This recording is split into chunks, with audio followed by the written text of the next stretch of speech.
Bonjour et bienvenue dans ce nouvel éclair d'infos. Aujourd'hui, épisode un petit peu spécial puisque aujourd'hui, on va traiter essentiellement de Sandy Munro et du démontage de la Model S Plaid. Autre chose qui fait qu'aujourd'hui l'émission est un petit peu spéciale, c'est que le choucroute garage a 3 ans. Donc je voulais vous remercier ainsi que les 60 000 personnes qui se sont abonnées à ma chaîne. Un grand merci à tous, c'est vous qui faites la réussite de la chaîne. Merci. Et maintenant, on y va, générique.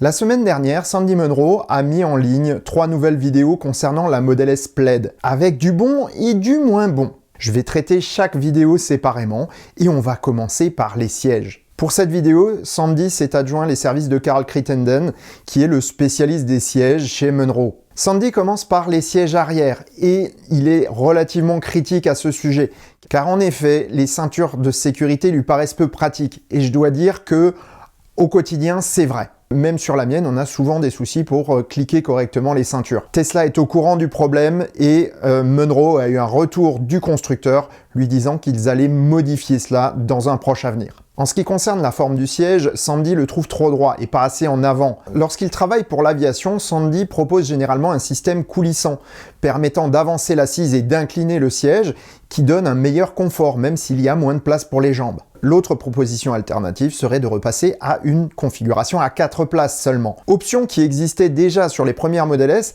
et dont on a eu l'illustration avec la vidéo avec Carlos et sa Model S d'occasion. Je vous remets le lien dans les fiches et dans la description. Carl pointe également qu'avec sa taille, il touche la garniture latérale avec sa tête. C'est quelqu'un de grand, mais j'ai un ami qui est suffisamment grand aussi pour avoir le même problème.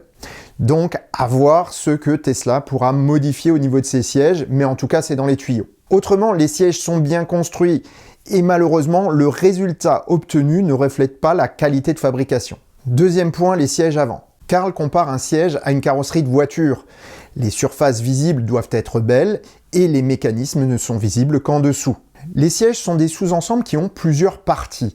La structure en mousse, les housses, les panneaux de commande et les parements. Il existe une méthode de contrôle du confort des sièges en mesurant la pression exercée par le corps du passager sur le siège. Cela permet de déterminer si celui-ci a une forme adéquate. S'il ne l'est pas, cela pose un problème de confort, mais également un problème de sécurité.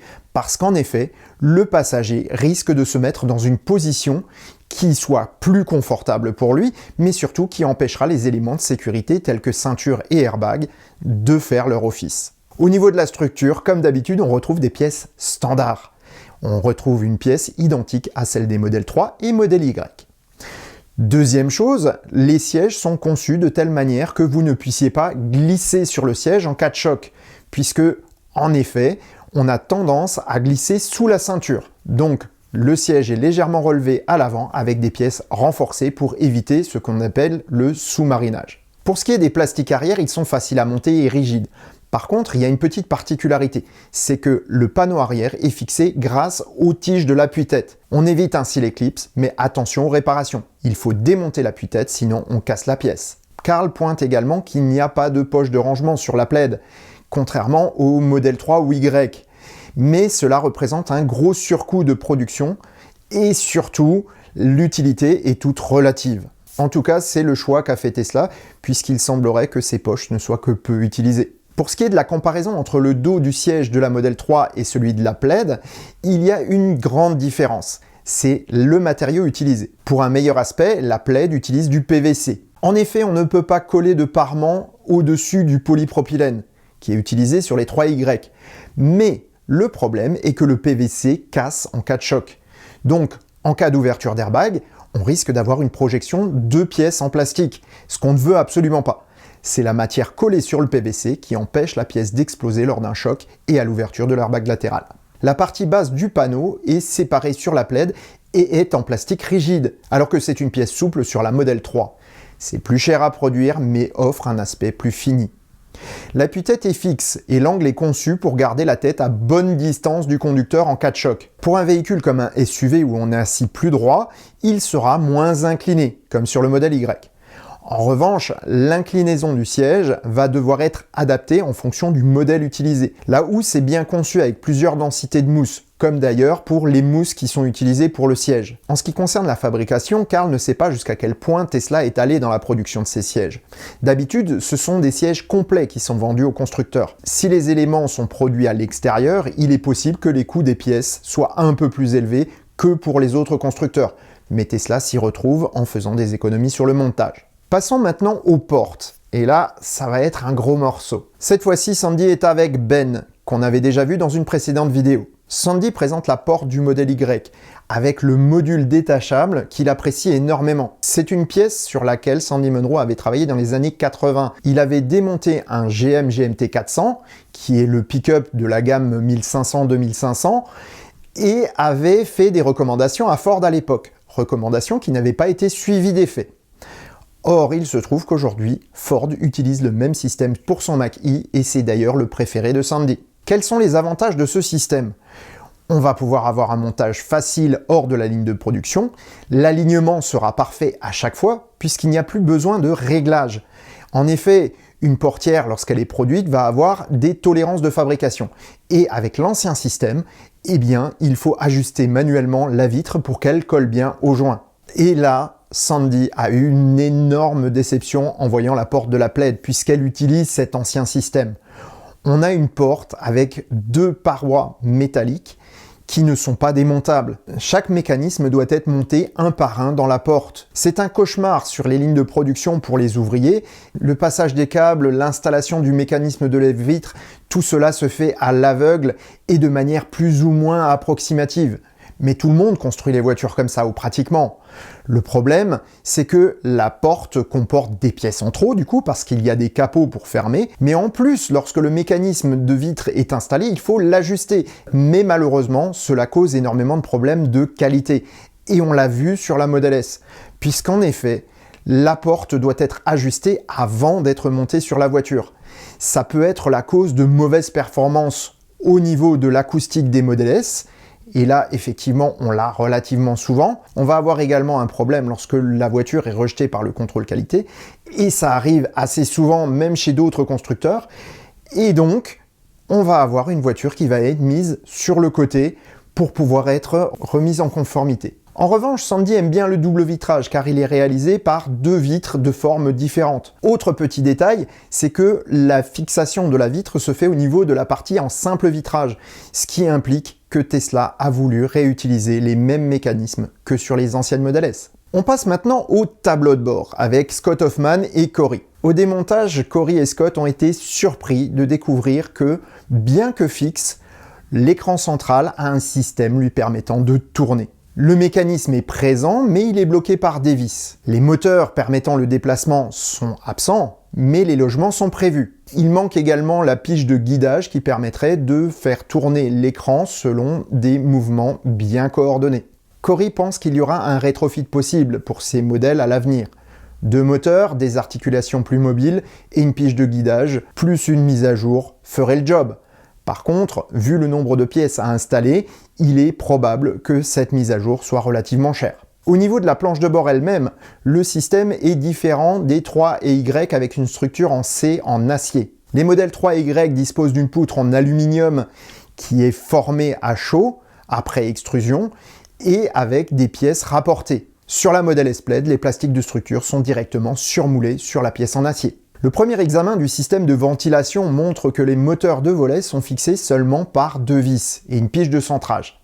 C'est assez unique et Scott se pose la question de la tenue dans le temps. Toutefois, c'est également un système qu'on va retrouver sur les modèles 3 et Y et jusqu'à présent, les volets n'ont pas posé de problème. Pour l'arrivée d'air, Scott découvre un joint qu'il n'a jamais vu ailleurs avec des bords crénelés. Il pense que cela évite le sifflement d'air si le joint n'est pas parfaitement en place. Autre découverte par Cory, c'est le point de fixation au centre de la planche de bord, qui doit être monté avant le pare-brise, puisque sinon on n'accède plus à la vis. C'est étonnant puisque les versions présentes sur les 3 et Y permettent d'enficher la fixation et de serrer même si le pare-brise est en place. Cory se demande pourquoi cela a été fait ainsi, mais avis personnel, il est possible que cela vienne encore une fois de l'ancienne manière de produire la Model S et que ce soit imposé par la coque de la voiture. Globalement, Scott précise que l'ensemble de ce qu'il voit est très intelligemment conçu pour une bonne qualité et un coût raisonnable. Le fournisseur du tableau de bord est Faurecia. Il est temps maintenant de passer au plat de résistance, les moteurs de la Plaid. Cette fois-ci, on est nouveau avec Sandy et Ben. Sandy présente tout d'abord les onduleurs. C'est ce qui permet de convertir le courant continu de la batterie vers du courant alternatif triphasé pour les moteurs. Sandy pointe qu'ils sont standards à toute la gamme. Il les essaye sur chacun des moteurs démontés des modèles 3 et Y, et cela s'installe à chaque fois. La version présente sur la Plaid présente également un marquage modèle 3, ce qui semble corroborer le fait que tous les onduleurs sont les mêmes, quelle que soit la gamme de voitures. Toutefois, celui-ci est un tout petit peu différent de celui des autres modèles, même s'il se rapproche énormément de ceux des derniers modèles Y. Évolution globale ou spécifique à la Plaid, ça, on n'en sait rien. En fin de vidéo, Sandy et Ben présentent un nouveau système de sécurité également qui est unique sur l'onduleur. C'est un dispositif pyrotechnique qui permet de couper le courant en un instant en cassant 2 des 3 bornes de phase. Pourquoi seulement 2 ? Eh bien parce que si on coupe 2 phases sur 3, le moteur s'arrête et même si la 3e phase reste alimentée, il restera immobile. Au niveau de l'architecture de l'ensemble arrière, Ben pointe que les 2 moteurs sont assemblés par un carter commun qui englobe les 2 transmissions et sont montés sans rondelle, il suffit simplement de mettre une vis en travers. C'est compact et très intelligent niveau conception et fabrication. Ben souligne que la transmission est un peu plus démultipliée que sur les autres modèles, corroborant l'annonce de Musk qui disait que les moteurs Plaid tournaient un peu plus vite que leurs prédécesseurs. Sandy pointe la qualité des logements de roulement et des joints utilisés. En aluminium et caoutchouc surmoulé, ces derniers dureront des millions de kilomètres selon lui. Autre pièce réutilisée d'autres modèles, c'est le stator. Le stator des modèles Plaid est aussi commun à d'autres moteurs présents sur la gamme Tesla. Ben explique comment on monte ce stator. En fait, la pièce centrale, le stator en lui-même, est refroidi, tandis que le carter est chauffé. On va emmancher les 2 pièces, et lors du retour à la température ambiante, eh bien, les 2 pièces seront virtuellement inséparables. L'équipe de Munro a d'ailleurs dû couper le carter d'un moteur pour réussir à en sortir le stator. En ce qui concerne le rotor, et là ça devient vraiment très intéressant, il y a un enrobage en carbone. Ça, on le savait. Sandy pense qu'en utilisant un matériau tissé, ce serait plus facile de produire cette partie. Et je suis pas tout à fait d'accord. Enrouler et enduire de résine un fil me semble bien plus simple en effet que de devoir gérer la pose d'un tissu qu'il va falloir couper exactement pour qu'il n'y ait pas de chevauchement, etc. Donc, moi je pense que c'était la meilleure manière de faire, contrairement à Sandy Munro. Sandy par contre découvre quelque chose de très étonnant, c'est que le rotor n'a pas de décalage des champs magnétiques comme sur les moteurs classiques. Normalement, décaler le champ magnétique sur la longueur du rotor permet d'éviter un phénomène de pulsation du moteur. Or, Sandy n'a jamais ressenti de pulsation avec ses moteurs à la conduite. Donc la question est de savoir comment Tesla a bien pu résoudre ce problème. Et la partie intérieure du rotor en elle-même est également étonnante. Cette partie centrale est composée de feuilles d'acier embouties en forme d'étoile à 5 branches, ce qui est unique. D'habitude, on voit plutôt des éléments circulaires. Les aimants permanents sont particulièrement puissants. Et comme il n'y a pas de décalage magnétique, ils peuvent être d'une seule pièce sur toute la longueur du rotor, contrairement aux autres fabrications. Ils sont maintenus par de petites pièces qui, une fois collées dessus et enrobées de fibres de carbone, donnent un rotor rond et solide. Ben termine la vidéo en faisant un test des aimants pour voir de quelle puissance ils disposent. Ceux de la Plaid sont largement plus puissants que tout ce qu'on a pu voir d'ailleurs jusque-là. Dans quelle mesure cela améliore les performances ? On n'en sait rien non plus. Pour ce qui est des moteurs, Sandy est réellement impressionné par la technologie utilisée par Tesla. En conclusion, la série de vidéos que j'ai évoquées aujourd'hui est à mon sens très intéressante d'un point de vue global. On voit vraiment dans les faits que Tesla a fait évoluer une voiture existante. Partout où c'était possible, ils ont amélioré et affiné la technique. Ils avaient pourtant une limitation, le design de base de la Model S, qui a désormais plus de 10 ans. L'exemple de la porte illustre parfaitement cette contrainte.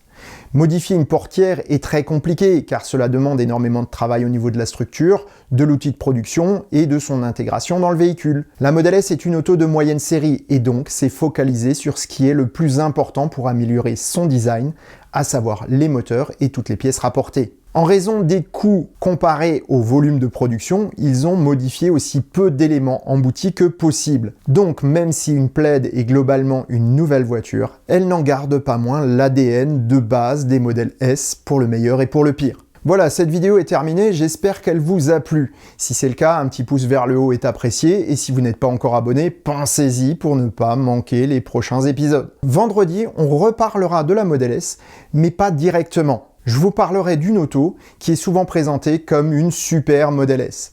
Je vais en décortiquer la technique pour voir si c'est le cas. Ne manquez surtout pas cet épisode. Et sur ces bonnes paroles, je vous souhaite bonne route et vous dis à bientôt pour un prochain épisode du Choucroute Garage. Portez-vous bien, ciao!